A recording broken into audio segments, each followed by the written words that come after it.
Alright, welcome back. Today we're going to be talking about forces and free body diagrams.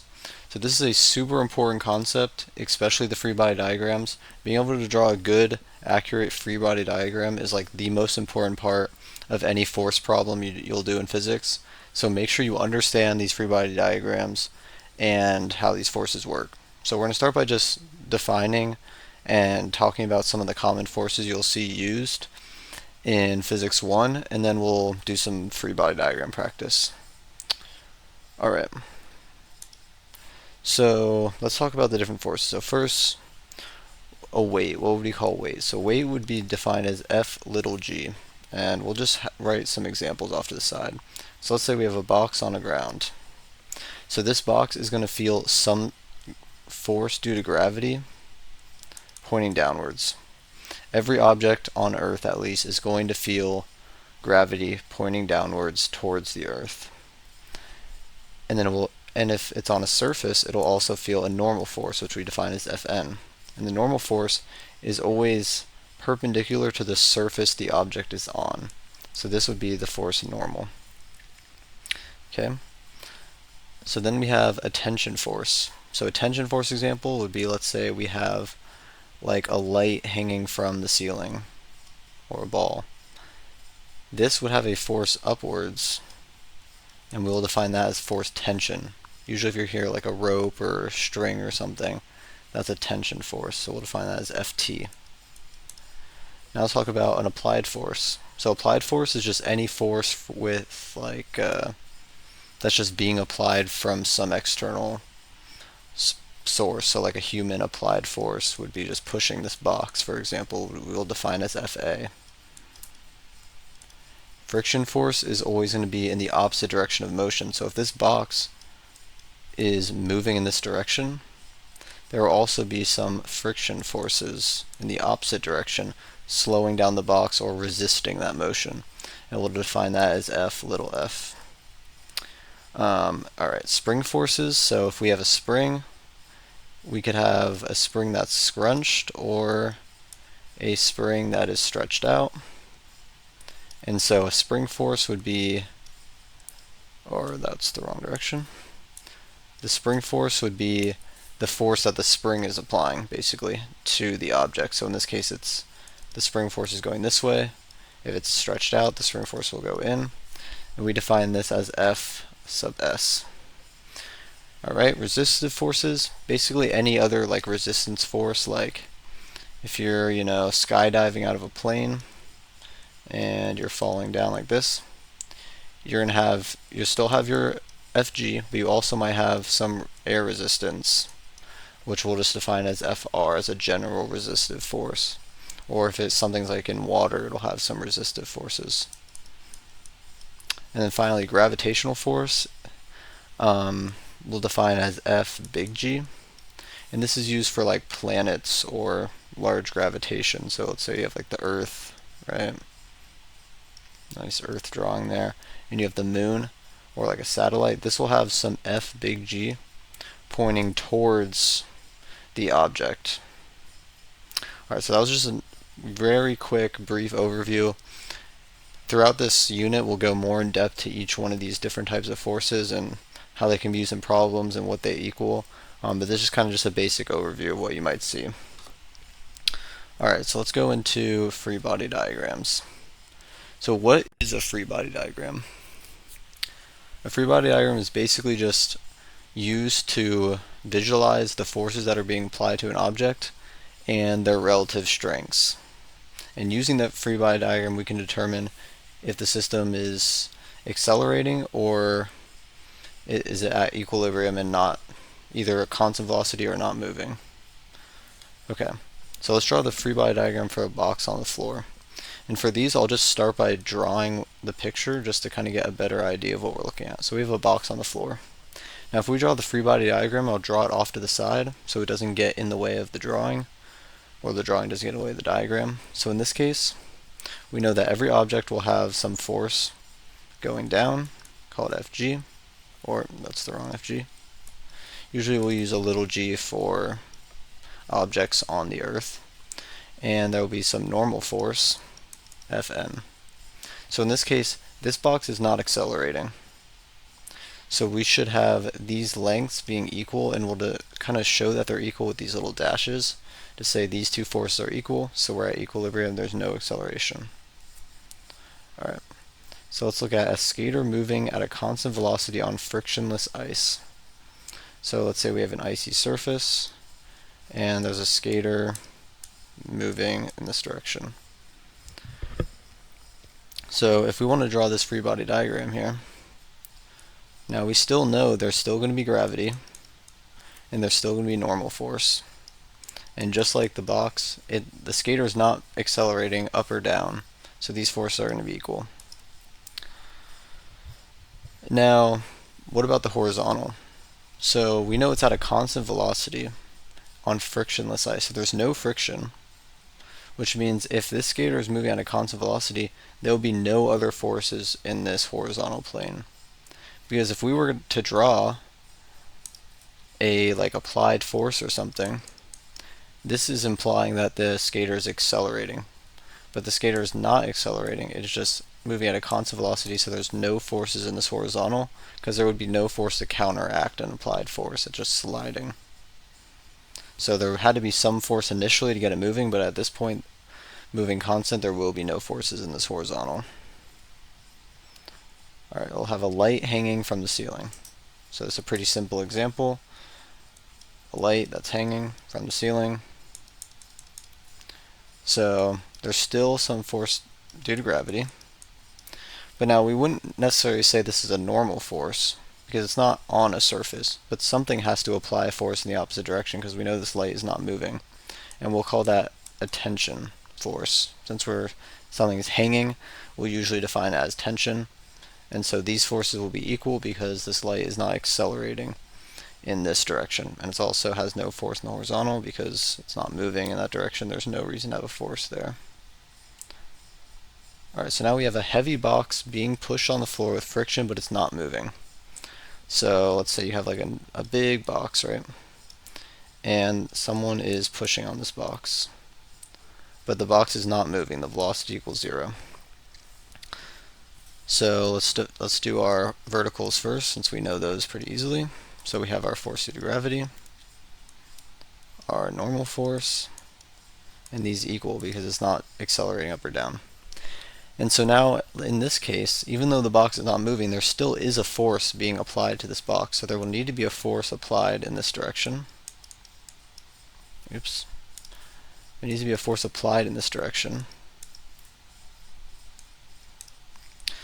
But since it's not moving, there must be some force that's in this direction to counteract this pushing. And why is the box not moving? Well, there must be some friction on the ground that's causing this box to move. And since it's at a constant velocity, or 0, these forces are going to be equal. And I'll put 2 dashes to show that these are equal, but they're not necessarily equal to the vertical forces. Alright, so now we say a box being pushed on the floor with friction at a constant velocity. And we'll leave this up here. So now, in this case, there's just some velocity. So we have the same situation where someone is pushing a box, but this time there is some velocity. I should move it down. So we know the vertical direction is not going to change. We still have this force due to gravity, force normal. But now what do we have? So we still have this applied force here. Force applied. And so it says the floor has friction, but it's moving at a constant velocity. So we know there will be some friction in this direction. But since it's moving at a constant velocity, and so that means the acceleration is equal to 0, these are still equal, but these will also be equal to each other, not necessarily the y direction.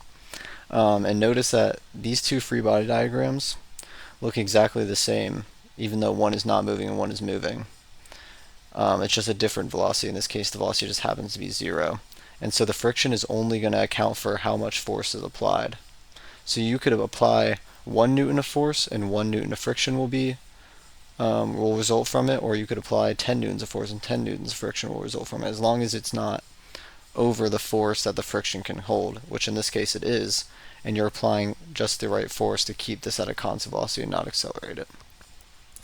So now let's have that other case where we have a box being pushed on the floor of friction while accelerating to the right.